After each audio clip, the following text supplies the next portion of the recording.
So with men, and I'm seeing, maybe it's just because of the algorithms and what I get to see on Instagram, I don't know, but there's a lot more of a rise of men doing their work, and it's incredible, and it gives me goosebumps, and it's inspiring. And so for men, kind of curious, stepping onto this path, starting to dismantle the programs that are going on within them, what are the core things that hold men back, if that makes sense? Like kind of the beliefs, the programs that hold men back, keep them maybe in addiction, however that might show up. And then what does it look like for the men that are stepping onto this path? Yeah, I mean, that's a really good question. Like, firstly, we have to get away from cultural programming. We're seeing this a lot, that men are just these bumbling idiots, Peter Griffin, Homer Simpson, things like that, like characters which have been deliberately portrayed as these bumbling oafs that are stupid, that just manage to get through the world on their own, that are largely dumb. We look at even like Marvel movies, there's a lot of female leads and female castings that go on. There was this one, the Black Panther, and all the women are warriors, but they're all bald, like men.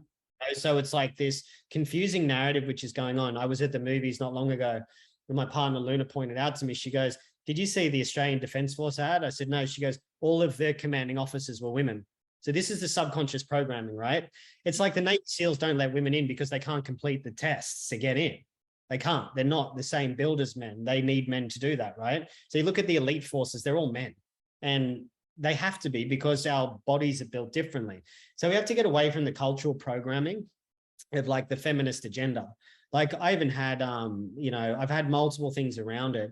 And I say this with the utmost respect to women too. I love women. I work with a lot of women. I want women to be feminine and men to be masculine. And I had a friend say to me a while ago, she goes, "Oh, there's nothing is more dangerous on the planet than a mama protecting a child." And she had a kid. And I said, "You're my friend, I care about you, but with all due respect, I could take your child off you, render you unconscious in less than 30 seconds, and there's nothing you could do about it." And this is like the delusion of it. This is where like men feel worthless, like men feel like they're useless. Like, but when there's an emergency, who gets called? Men. When there's a war, who gets called? Men. Who's keeping this society, to quote Jordan Peterson, together from an infrastructure perspective? Men, right? This whole thing collapses if men are not around. But the unfortunate programming of the feminist agenda has made it as though women are the warriors, right? Like I had a friend of mine say, "Oh, women can be warriors." I'm like, I'll use a specific example. I called out last year on Instagram. I go, "Where are all the real fucking men at? Like, where are they at? Like, am I the last one left on this planet that has had enough and is posting about this shit without being worried about being shadow banned or deleted or whatever? Like, get the fuck out of here. Who cares? The message is more important to stand up to this bullshit." And one woman messaged me. She goes, "With all due respect, we need you to drop the mic and get the fuck out of the way so the women can handle this." And I was like, okay, cool. So when the military or military doctors are coming to your house to vaccinate your kids, and they will take them unless you vaccinate them, and I'm there, someone that can fight and protect you, I'll say, "No worries, babe, you've got this. Handle it. Good luck with that." So it's these narratives that I help dismantle for starters, right? The masculinity is fucking awesome. It is. It's such an important part of nature. I'm a very masculine man. I like that about myself. There's not a whole lot of femininity in me. I am in touch with it, but it's not, I'm super masculine. So it's like, I like that part and I honor that and I own that because it feels good to walk around feeling present and strong, and you take up space. It feels good.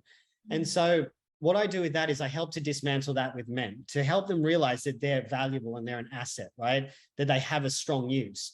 To remove anything where you're getting belittled or anything like that in the way of it, right? Which is the programming, which is men are rapists, all men are domestic violence criminals, basically. Coercive control is used more by women than it is by men, right? Which is through manipulation and tactics to control and stuff like that. And we look at things of like a lot of the domestic violence ads